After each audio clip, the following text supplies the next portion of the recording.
नमस्कार, मी प्रणिता बोरसे. आपण पाहत आहात TV9 मराठी आणि बुलेटिन मध्ये पाहणार आहोत महाफास्ट 100 बातम्या.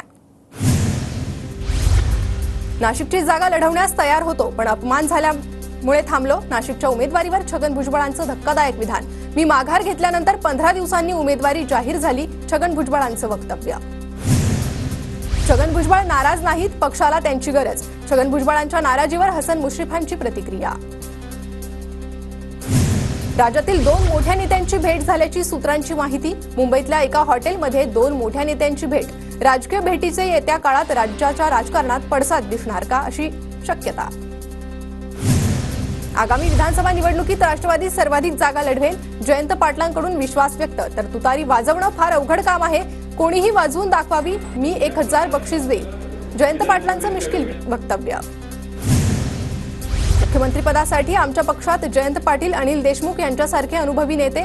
आमदार रोहित पवारांचं वक्तव्य.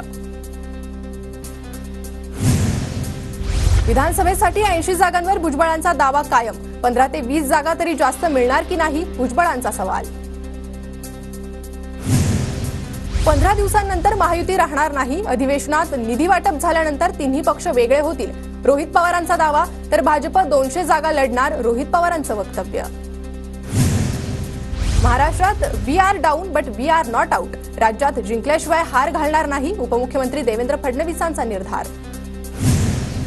काही जण जिंकल्याच्या आविर्भावात छाती बडवत आहेत.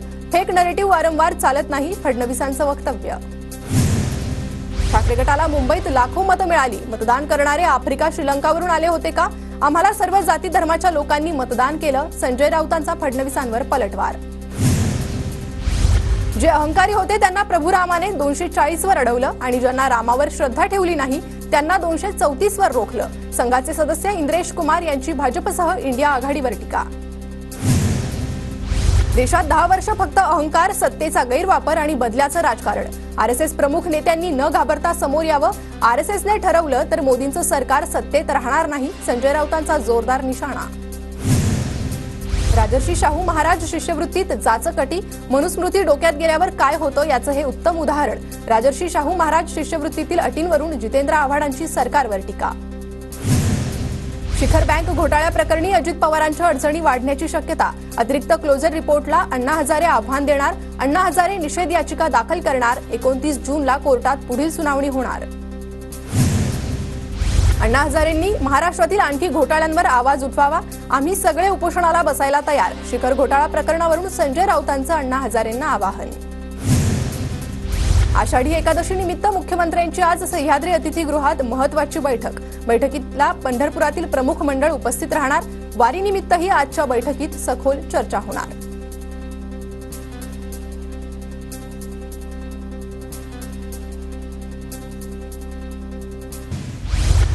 हातात होतं तेव्हा शरद पवारांनी मराठा समाजाचं नेतृत्व केलं नाही, मग आता का? माध्यमांनी विचारलेल्या प्रश्नावर मनोज जरांगेंचं उत्तर.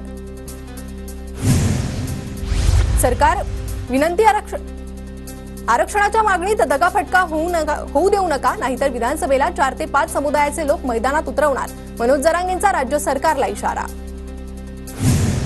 खासदार निलेश लंकेंनी घेतली गुंड गजा मारणेची भेट. भेटीमुळे निलेश लंके वादात अडकण्याची शक्यता.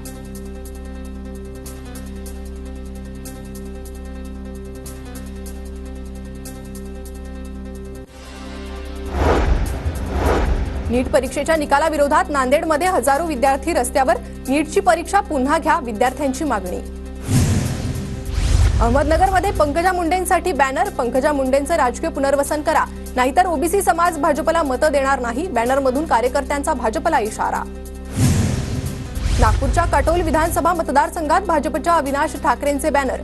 सामान्य जनतेच्या मनातील माणूस, बॅनरवर उल्लेख. राज ठाकरेंच्या वाढदिवसानिमित्त मनसैनिकांची जोरदार बॅनरबाजी. राज ठाकरे जनतेच्या मनातील मुख्यमंत्री, बॅनरवर उल्लेख.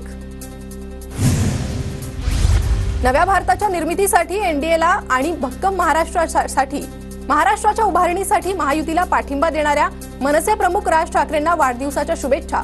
उपमुख्यमंत्री फडणवीसांनी राज ठाकरेंना दिल्या वाढदिवसाच्या शुभेच्छा.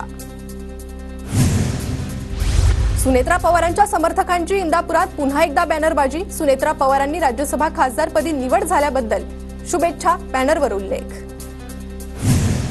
अब्दुल सत्तार यांची मंत्रिमंडळातून हकालपट्टी करा. पक्षविरोधी काम आणि युती धर्म पाळला नसल्यामुळे मंत्रिमंडळातून हकालपट्टी करा. सिल्लोडमधील भाजप शहराध्यक्ष कमलेश कटारी यांची बावनकुळेंकडे पत्राद्वारे मागणी. माजी खासदार राहुल शेवाळे बदनामी प्रकरण. विशेष न्यायालयानं उद्धव ठाकरे आणि संजय राऊतांना प्रत्येकी 2,000 रुपयांचा दंड ठोठावला. शेवाळेंना 10 दिवसात दंडाची रक्कम देण्याचे आदेश. वक्फ बोर्डाला 10 कोटी निधी देण्याच्या राज्य सरकारच्या निर्णयाचा विश्व हिंदू परिषदेकडून निषेध. निधी त्वरित रद्द करण्यात यावा, अन्यथा रस्त्यावर उतरण्याचा विश्व हिंदू परिषदेचा इशारा. जीएसटी परिषदेच्या बैठकीचं 22 जूनला आयोजन. केंद्रीय अर्थमंत्री निर्मला सीतारामन यांच्या अध्यक्षतेखाली जीएसटी बैठक होणार. महाराष्ट्र सीईटी निकालाची तारीख पुढे ढकलली. विद्यार्थ्यांच्या हितासाठी तारीख पुढे ढकलली. आयुक्त दिलीप सरदेसाई यांची मागणी. माहिती